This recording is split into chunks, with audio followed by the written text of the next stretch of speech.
బులెటిన్లో బ్రేకింగ్ చూస్తున్నాం. నర్సరావుపేట ఎంపీగా నెల్లూరు సిటీ ఎమ్మెల్యే అనిల్ కుమార్ యాదవ్ ను పోటీ చేయించాలని సీఎం వైఎస్ జగన్ నిర్ణయించారు.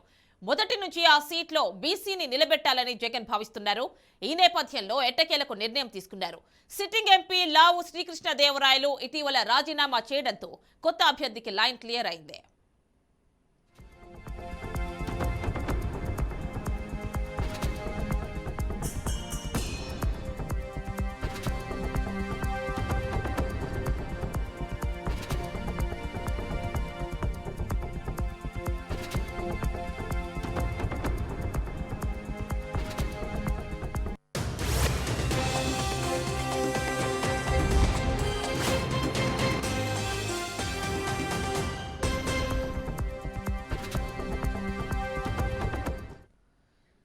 నర్సరావుపేట ఎంపీగా నెల్లూరు సిటీ ఎమ్మెల్యే అనిల్ కుమార్ యాదవ్ ను పోటీ చేయించాలని సీఎం వైఎస్ జగన్ నిర్ణయించారు. మొదటి నుంచి ఆ సీట్లో బీసీని నిలబెట్టాలని జగన్ భావిస్తున్నారు. ఈ నేపథ్యంలో ఎట్టకేలకు నిర్ణయం తీసుకున్నారు. సిట్టింగ్ ఎంపీ లావు శ్రీకృష్ణదేవరాయలు ఇటీవల రాజీనామా చేయడంతో కొత్త అభ్యర్థికి లైన్ క్లియర్ అయింది.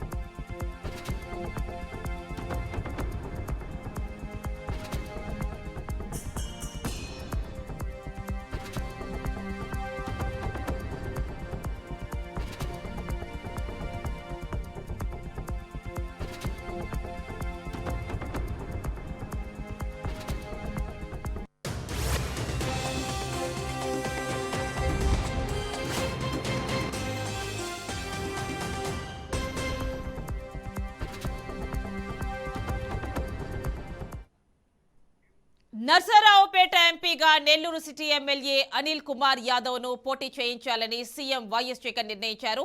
మొదటి నుంచి ఆ సీట్లో బీసీని నిలబెట్టాలని జగన్ భావిస్తున్నారు. ఈ నేపథ్యంలో ఎట్టకేలకు నిర్ణయం తీసుకున్నారు.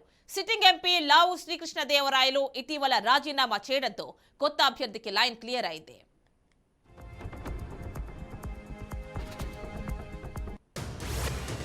ఇక ఫుల్ డీటెయిల్స్ విజయవాడ నుంచి మా కరెస్పాండెంట్ శ్రీనివాస్ అందిస్తారు. శ్రీనివాస్, చెప్పండి, నర్సరావుపేట ఎంపీ స్థానం అభ్యర్థిని ప్రకటించేశారు కదా జగన్. మాజీ మంత్రి అనిల్ కుమార్ యాదవ్ కి ఈ టికెట్ బీసీ కోటాలో లభించినట్టు తెలుస్తోంది. ఫుల్ డీటెయిల్స్ ఇవ్వండి. ఇప్పటికే నర్సరావుపేటకి సంబంధించి ఎంపీ స్థానానికి అభ్యర్థి ఖరారైనట్లే. ఇప్పటి వరకు కూడా ఎంపీ స్థానానికి సంబంధించి ఎవరైనా బీసీ నేతని తీసుకురావాలన్న అధిష్టానం ఆలోచించిన పరిస్థితి అయితే ఉంది. అంటే మొదటి నుంచి కూడా అక్కడున్నటువంటి ఎమ్మెల్యేలు ఎంపీ కూడా ఓసీలు అవడంతో పూర్తి స్థాయిలో ఒక బీసీకి ఈసారి అవకాశం ఇవ్వాలని చెప్పని ముఖ్యమంత్రి జగన్మోహన్ రెడ్డి ఆలోచిస్తున్న నేపథ్యంలో దానికి సంబంధించి బీసీ నేత అయితే బాగుంటుందని అనుకున్నారు. అయితే స్థానికంగా ఉన్నటువంటి బీసీ నేతలు అనేక మంది పరిశీలించినప్పుడు కూడా అయితే నెల్లూరు సిటీ నుంచి ఈసారి అనిల్ కుమార్ యాదవ్ కి స్థానం కల్పించొచ్చని చెప్పిన మొదటి నుంచి ప్రచారం నడుస్తుంది. ఆ కోణంలోనే నెల్లూరు చెందినటువంటి నెల్లూరు సిట్టింగ్ ఎమ్మెల్యే ఉన్నటువంటి అనిల్ కుమార్ యాదవ్ ను ఈసారి బీసీ స్థానానికి నర్సరావుపేట ఎంపీ స్థానానికి పోటీ చేసే పరిస్థితి కనిపిస్తుంది. మరో పక్క నుంచి కర్నూలు ఎంపీగా ఉన్నటువంటి కర్నూలు ఎంపీ అభ్యర్థిగా మేయర్ బీవై రామయ్యను కూడా అధిష్టానం ఖరారు చేసింది. మరో పక్క నుంచి ఎమ్మిగనూరుకు సంబంధించి బుట్టా రేణుకాను కూడా ఖరారు చేసినట్టు తెలుస్తోంది. అయితే ఎంపీ స్థానాలకు సంబంధించి దాదాపుగా 13 మంది ఎంపీ స్థానాలు ఇప్పటికీ ఖరారు చేయాల్సిన నేపథ్యం కనిపిస్తుంది. గత 8 మందితో ఎంపీ స్థానాలు ప్రకటించినప్పుడు కూడా హిందూపురానికి సంబంధించి గోరఖ్ల మాధవ్ కూడా ఈసారి స్థానం కల్పించలేదు. అదే విధంగా కర్నూలుకి సంబంధించి మొన్ననే రాజీనామా చేసిన సంజయ్ కుమార్ కూడా రాజీనామా చేసి బయటికి రావడం, ఇలాగ మొదటి నుంచి కూడా కర్నూలుకి సంబంధించి గుమ్మనూరు జయరామ్ ని ఈసారి ఎంపీ స్థానాన్ని పోటీ చేయాలనుకున్నారు. అది కూడా సాధ్యపడకపోవడంతో పూర్తిగా అన్ని స్థానాలకి పరిశీలించిన తర్వాత ఏదైతే పూర్తిగా అంటే వైసీపీ అధిష్టాన నిర్ణయాలు అన్ని కూడా పక్కా ప్రణాళికతో ఉండాలి.